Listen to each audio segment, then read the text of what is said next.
Well, first of all, I'm going to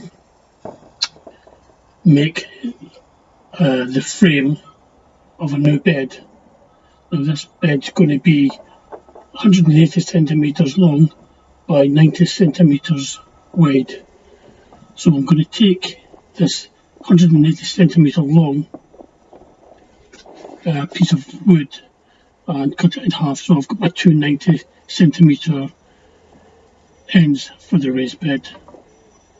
So I'll just quickly saw this in half with the electric saw. There we go, that makes easy work of anything.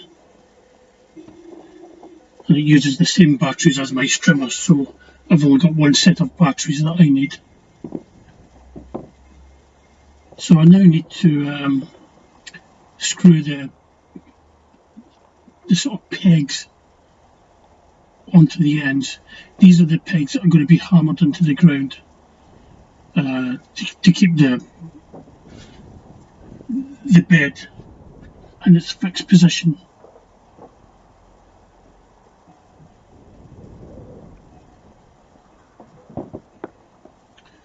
So I'll just get some screws of the correct size that I need and screw these pegs to the ends of the bed. Just check that the screws are the right size and they will go through into both pieces of wood.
now is I put the bed down in its final position.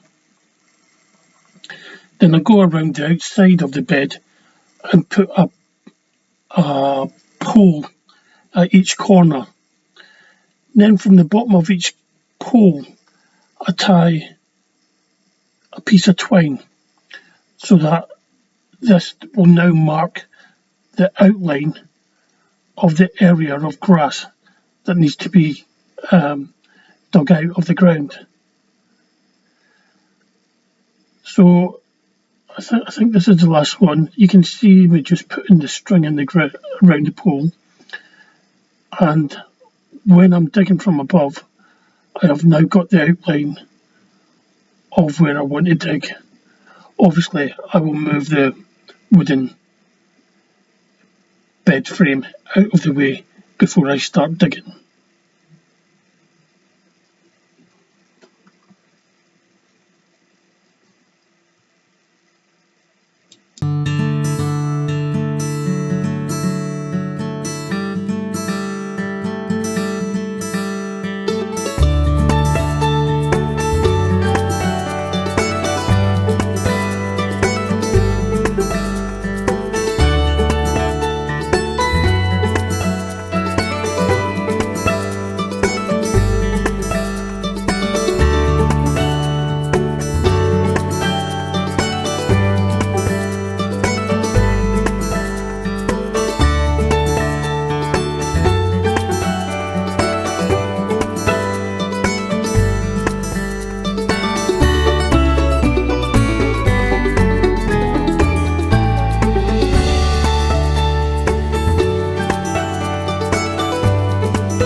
This tool I find to use to do this sort of job is a mattock, which is like a flattened pickaxe and is very good for scraping away tufts of grass. So I started using it here for the edges, but then I decide to go around the outside edge with a spade. I'm not going to bother about where all these tufts of grass go. I'm just going to stack them in a corner somewhere and hopefully they will all break down next year. So I've started outlining the edge of this side of the bed with the mattock.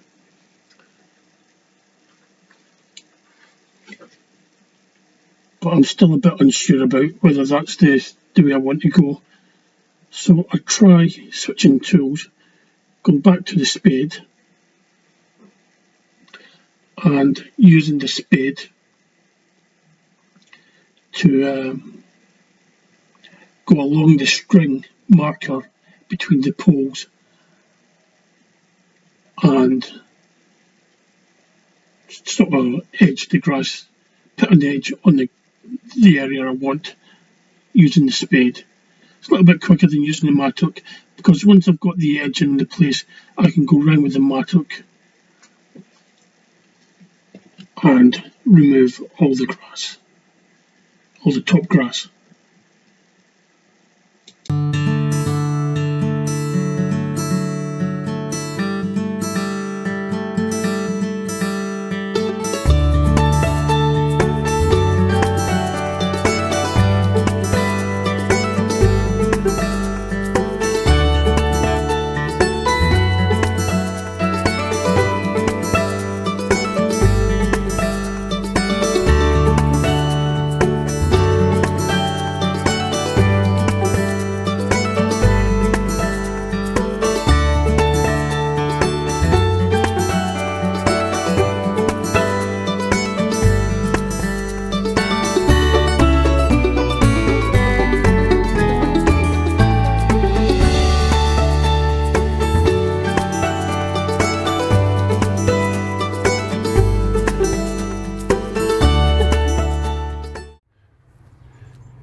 Okay, I've finally got the brassica netting up. I don't know whether you can see that.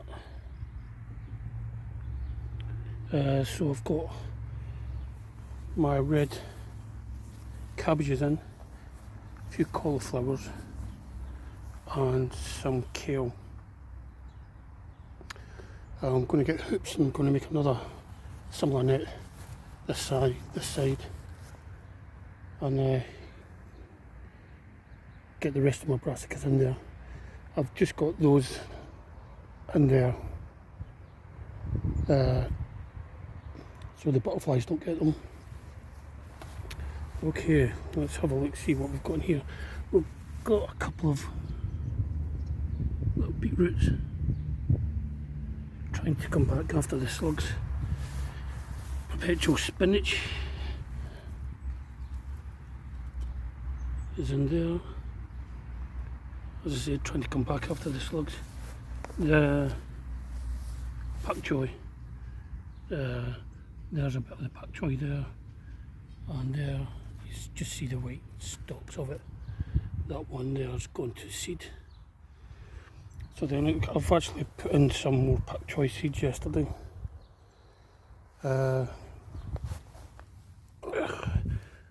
There's one little gem there, I think. These were actually doing well till they all got munched.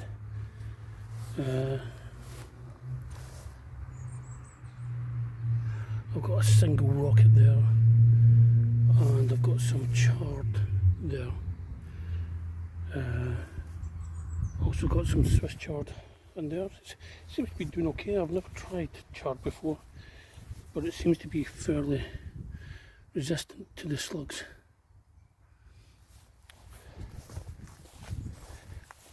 There is a couple of lamb's lettuce in here.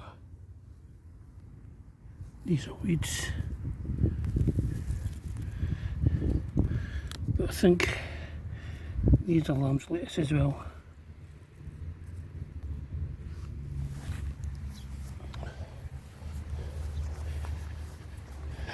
Potatoes and straw, nothing showing yet. We'll leave them be, let them go carry on. These are the spring onions I've taken out of the carrot box.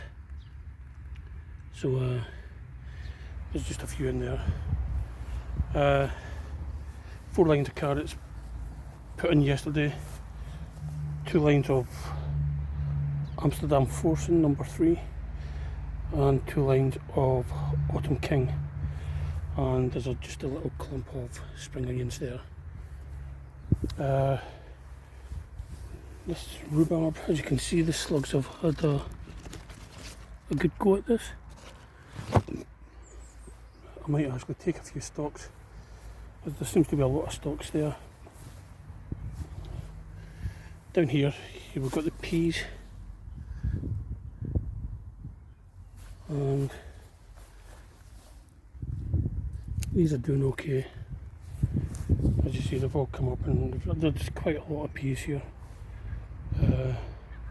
But it doesn't matter, I like peas. So yeah, these are all coming up rather well. These are my gladioli, doing well. I don't think we got any flowers on them last year. They came up like this, but they were blind. There was no flowers, so we'll keep an eye on them. Over here I've got a lupin and some nasturtiums. I just needed somewhere to put them. The reason they're in the pot is so they don't get trimmed when I'm cutting the grass. And there's a big hole with a cloth wick in the bottom of the pot to help keep the soil moist. This is the bed I've just opened up, so we can get a shadow. I've just roughly took the tuff off the top, and what I'll do now is I'll go down and dig out with a fork to get any bindweed and bramble roots, things like that out. And the aim for this is I'll put this edging in there, and my tomatoes will go in here. Yeah, I'll put my tomatoes in here, once I've got the bed in, I'll mark it out with tomato halo pots and see what they are like for size. This bed, there was sign of some carrots coming earlier, but yeah, they've all disappeared now, so I can't see any of them here, which is a shame. But what I'll do is I'll sow some more carrots in here, dig all the weeds out and sow some more carrots.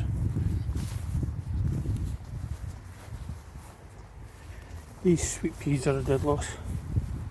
They don't seem to be they don't seem to be trying really. I've got a few other well, that's new growth on that one there. But yeah, this was a calendula that I put in. It was in pristine condition until there's slugs got on it. That's a weed. That's bindweed. That's sweet peas. This is another calendula. So the slug pots have been doing rather well. I'm going to go around and empty them again today. But yeah, they're doing really well. This should be parsnips, but I can't see any parsnips coming through now. I've got some more parsnip seeds that I've chitted at home and I've put in root trainers to see if I can get some foliage before I plant them in. So I haven't given up on parsnips yet. These are the strawberries, as you can see. Some coming out.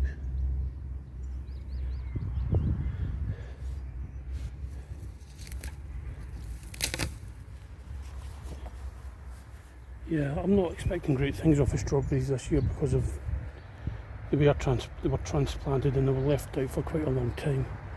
So I'm not expecting great things, but we'll see what we get. These are the main crop potatoes.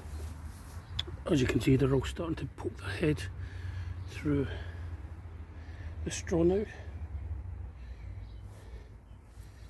All the ones with the blue string on are Desiree and the other ones are Cara.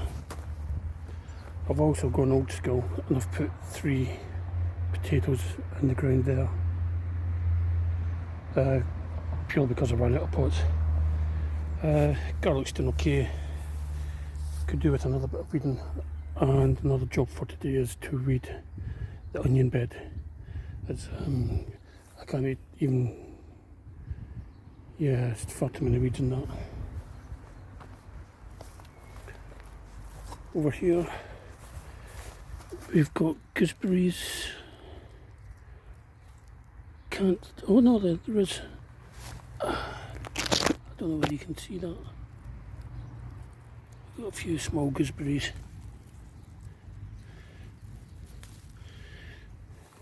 Take one, see what they're like.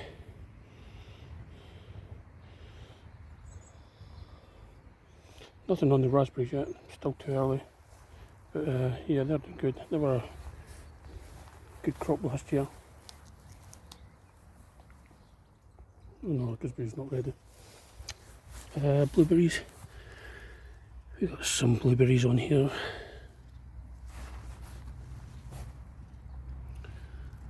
So yeah, the blueberries are doing okay, I think. Rhubarb's doing okay. Let's see, main crop potatoes. No, not main crop. These are the early new potatoes. So these are all done well. These are all just in sacks with straw on the top for water retention.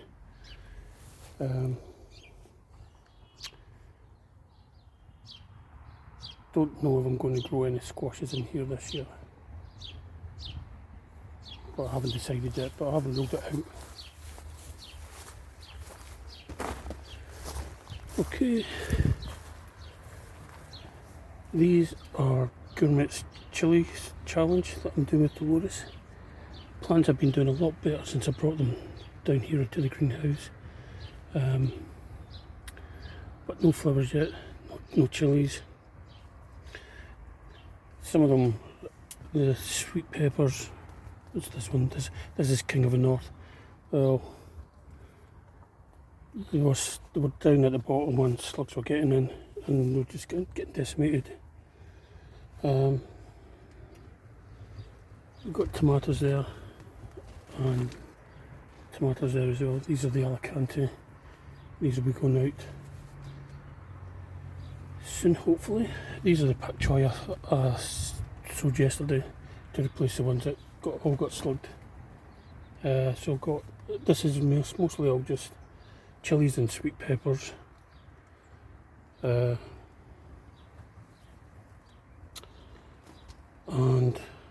a few tomatoes which will be going out. But these are the ones for Gourmet's challenge. So I'm hoping to get some peppers on them because I'm running out actually. This is the green gage tree. You can see a couple of little green gages on there. The tree was so heavy with green gages last year that it snapped a branch. But yeah, that's a green gage tree. So that's everything at the minute. Well, this is the Himalayan honeysuckle. It's just beginning to get the flowers out.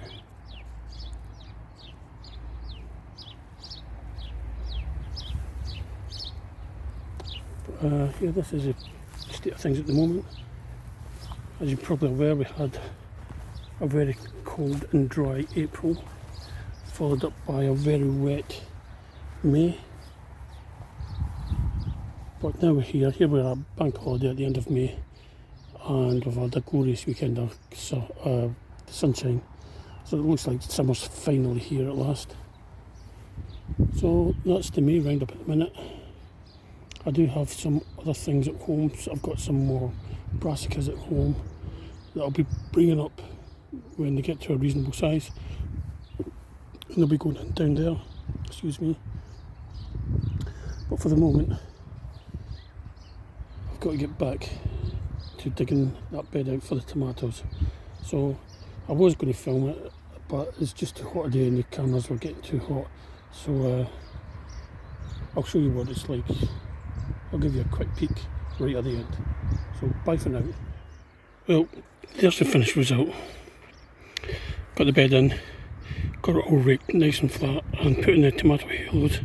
And the tomatoes, these are all Alicante, so they will need staking up, but I don't need to do that right now. I can do that during the week sometime. This is all the roots of weeds that I took out. All brambleweeds and bindweed, so they'll be going to the tippet sometime. But that's the finished tomato bed.